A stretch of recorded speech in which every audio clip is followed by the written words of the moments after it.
growing up in Sandusky to me was idyllic.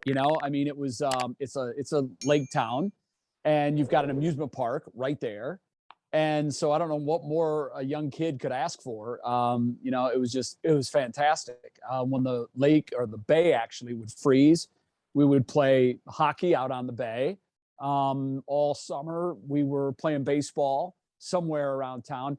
It's funny, the neighborhood where I first lived when I think we moved when I was like 6 or 7, but up until that point, I lived in a neighborhood called Fairview Lanes, and I know exactly where that the is. right across the railroad tracks, was Griffin Airport, and that's gone now. But in its place, literally a 9-iron from the house I used to live in is a huge sports complex. Yes. And it's beautiful. I mean, it's got baseball fields, soccer fields. Now it has an indoor facility, which has great basketball courts. And it's the home of tournaments year round now. They have soccer and baseball during the fall and summer and spring months, and they have basketball now indoor. So anytime you drive down past the facility on Cleveland Road, which is right on the water, you see hundreds of cars in that parking lot.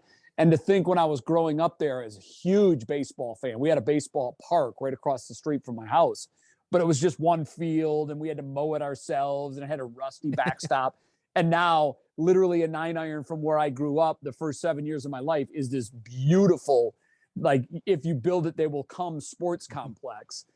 So that's kind of cool. And then we moved to Westchester Estates, which is just further down Perkins Avenue. And that's where I lived until I graduated from high school. I went off to college, and my parents moved out of Sandusky in 99 when my dad retired from General Motors, and they built a house in Phoenix. But Sandusky, it has always been my home. It's the one place where when I'm there, I feel like that's exactly where I belong.